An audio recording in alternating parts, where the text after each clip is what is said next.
Yo,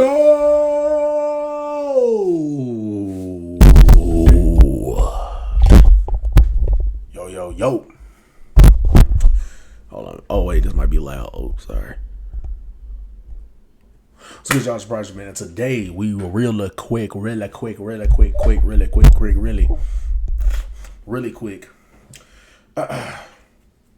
We got to talk about the one thing that happened on Monday Night Raw. That was the most standout. Not it was pretty good Raw, decent, pretty good Raw. So I'm not gonna say like it was terrible or anything, but there was one segment that I think everybody is talking about after this night was over that everybody wants to discuss, and I'm gonna discuss it right now.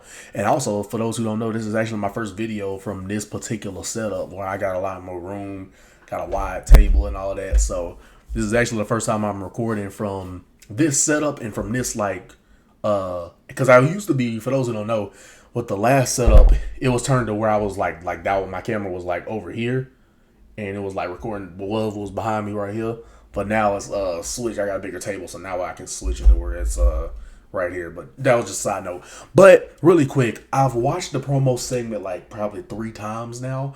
Once live, and then like two, 3 times before. In its highlighted form, not like the whole thing. Like, well, the whole thing, but like not where you got all the pauses and the breaks, like just where you get right into the next thing. Anyway, CM Punk, Seth Rollins promo battle. Look, bro. When I realized that this segment was ending the show, I literally said to that's my green screen for those who don't know. That's yeah, we ain't setting it up right now. But anyway, I wonder if I could actually on my next video. I'll do it on my next video to see if I can blend in. But anyway, yeah. Promo battle was freaking tastic, bro. CM Punk and Seth Rollins building up their match for next week on the Raw's debut on Netflix next Monday. And I'm gonna be tuning in to that. I'm hopefully not gonna have work that day. So I don't gotta watch it on my phone or something like that. But hey, man, they cooked, as I always say, man, they cooked with hot grease, man, with this one. Look, so basically, obviously they were building up, like I said, building up their match for next week, Raw, Netflix. And I want to really just not only say how good this was, but also want to break down a tad bit of what they were actually saying. Because on one hand, you got Punk. Basically, I would like to put it this way, like, basically you got Punk breaking this thing down as if like he's the reason why Seth is here, and him saying him counteracting pretty much what Seth was saying before, like when Seth was saying that, hey, you know what I mean, you left here and it was the obvious thing, right? You left here and you can't, come back and then call this your home because you would have been here the whole time if it was really your home, stuff like that. And Punk basically opened the promo with, that's the most, what did he say? That was the most, dang it. It was, oh yeah, he was like, it was the most like cliche line, and it was like, what paragon of good virtue, said that one. I think he was talking about Drew when he had mentioned the same thing, that like, about him, not being there and all this other stuff. But Punk basically saying that he don't regret the decisions he made, and he even made a reference saying, the man hasn't been here in a while. Like, where's she been at? Did she take her ball and go home? Because that's what Punk was saying or that's what Seth was saying that Punk did, and I think McIntyre said the same thing. So I think that's why he was like using that line of like, what paragon of good virtue, told you that or said that. And then Seth, as he's getting, different lines thrown at him, Punk asked him, how's the knee, how's the neck, how's your insides, because Bronson Reed, crushed him with that tsunami, and then it was funny, Punk took responsibility for why Bronson Reed's ankle was broke. So he's like, the guy you couldn't really get revenge on, I ended up breaking his ankle, which is funny because it's not like he did it, but he was part of the leading up to his ankle getting broken when he pulled Roman out the way at Survivor Series War Games. But what was I about to say? Oh yeah. So Seth So yeah, basically Punk was just throwing different lines at Seth. I'm trying to get the right order, but I don't think I can. Uh but then they had one where like Seth was he had to come. Now I will say the lines to come back, man, you talk about defending yourself. That boy Seth defended himself, man. He didn't let the haymakers go just and back up. He said, yeah, she is home. She is taking a break right now because she's taking care of our kids, something you don't know anything about. And I'm like, oh my God. That line is insane because obviously, you don't even have to know anything about anybody personally to understand what that line meant. Obviously, Punk don't have a kid. He married but he don't got a kid. He got Larry, but we know that ain't no kid. But just like Jesus Christ. Oh, so he shut down that line. And then trying to make sure I get this first part clear before I move into the second part of this segment. Let's see. He said that boom boom boom. Hit him with some haymakers, bang bang. Yeah. But yeah, Punk was basically that's the second segment. I'm trying to make sure I get everything clear in the first segment, but I'll move on to the second one. If I think of something, I'll do it.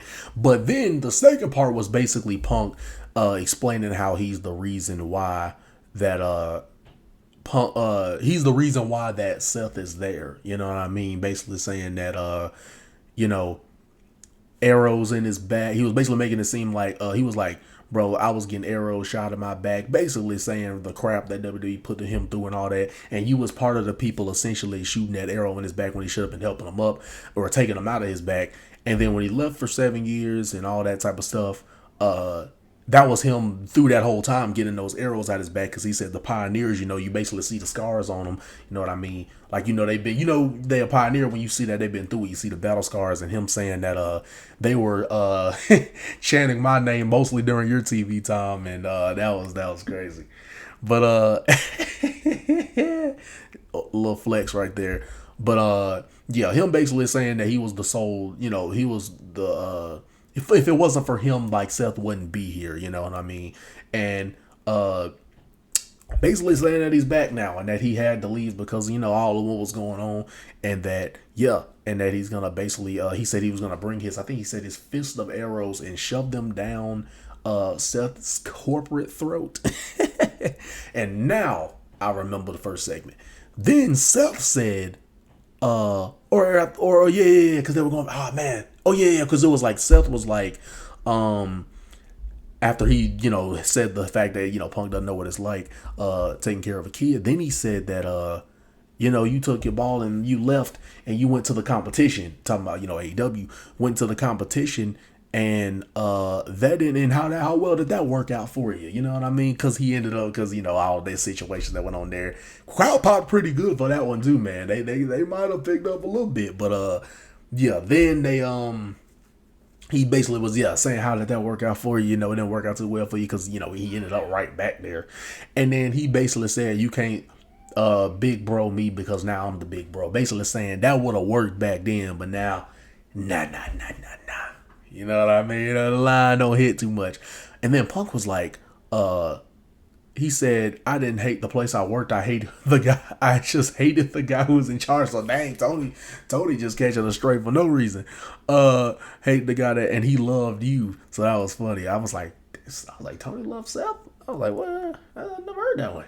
But yeah, he mentioned that. I'm trying to think if I missed any other major lines before I get to Howie. Because the closeout wasn't that crazy. The closeout was, them saying they was gonna beat each other up and stuff like that. But I'm trying to think if I've missed a particular line that I wanted to point out. I'm trying to think, did I miss a line that I wanted to point out?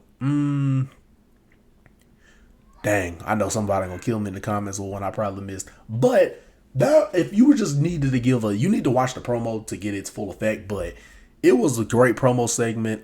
Some people call it promo of the year, which is funny because another one we was talking about was when CM Punk and Drew went back and forth in that 20-minute segment they had on that one time. That was the same show that The Rock bloodied up Cody in the outside in the rain and all that leading up to WrestleMania.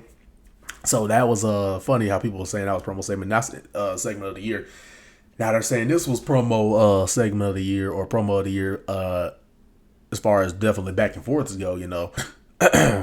And so, but yeah, when this was all said and done, and like I said, then Seth ended it with that he was gonna, if you're gonna bring your fist full of arrows, I'm gonna bring my eyes full of fire, and I'm gonna basically burn you to the ground. That's how it ended. But I'm just thinking after it's over, I'm like, man, the only criticism I had is I wish it didn't feel rushed in a sense that once I saw Punk come out there, they had like 5-6 minutes left on the air, and I was like, whoa, like they're going to go quick. But other than that, like I said, if I wasn't paying attention to the time, I probably wouldn't have felt that way. But because I did see the time, I was like, oh man, I hope this don't like come off rushed because they got to get their lines in and or whatever. Or we're gonna get some type of overrun or something. But this mic. But yeah. But ultimately, like I said, it was still a good segment. Like I said, the only thing I was like, I wonder if I was thinking it felt rushed because I was looking at the time actively when I seen that Punk came out at like 8:52 or something like that. I was like, dang, they ain't gonna give a lot of time. But they did fantastic, still did great. Like I said, that could have been because I was looking at the time. But honestly, if you find yourself wanting it to go longer, then that just means they did their job. They did good. They did well. And man, I'm just thinking to myself, this is my closing thought. Like, man, because I know I probably missed some lines. But man, that, like I said, you got to watch it for yourself for the full experience to get a gist of everything. Man, that is how you close out a show and for the last show of the year. And then that's also how you build up a freaking match that's just next week. Like, you got more people pulling out their wallets, man. You got more people pulling out their cards, they debit cards, credit cards, all types of cards. Get your free pass express card, all of that. Get out of jail free cards. You can making them pull out all their cards to buy this match now and to purchase or to sub up to Netflix. Get that subscription going if you hadn't already. So they definitely sold a match.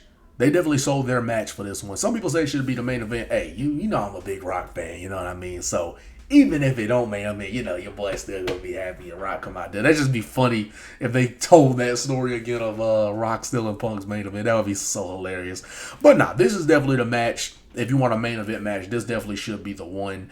Roman and Solo are fighting for their Ufalafel, as they called it. Ulafala is what they fighting for. So that's probably not gonna be the main event. But if you're going with big names, then yeah. But Punk and Seth had, I guess you could say the more quality content as far as building up their match. So it just kind of is the battle. Do you want to use the names that, if Rock comes especially, do you want to use the names or do you want to use the content of like, who built their feud the best? You never know. They'll probably go with, it said they were headlining it. So yeah. That being considered and said, that being thought of and heard, man, great segment, great way to end off the show. And I literally said, with it being like 10 minutes left for their promo segment, I said, yeah, this got to be like promo of the year if they're going to end it with this. And boy, they did, bro. So they killed it, did their thing. Can't wait to see two of my GOATs. If Rock does come, I feel like he has to be there for the Netflix debut, especially. My GOAT comes there, and then one of my childhood GOAT, John Cena, if he's going to be there. He already said, actually. The funny, because WWE actually announced it on their Instagram, but Cena already said publicly that he was going to be there. So it's funny how they announced it like he didn't publicly say that. But yeah, it's going to be Cena's retirement tour. And yeah, man, it's just going to be a packed show. It's going to go crazy. It's going to go wild. And man, tomorrow, last thing I'm going to say here, tomorrow I will be recording my 2024 year review.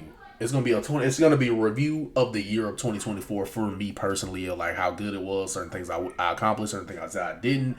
But love and appreciate you guys.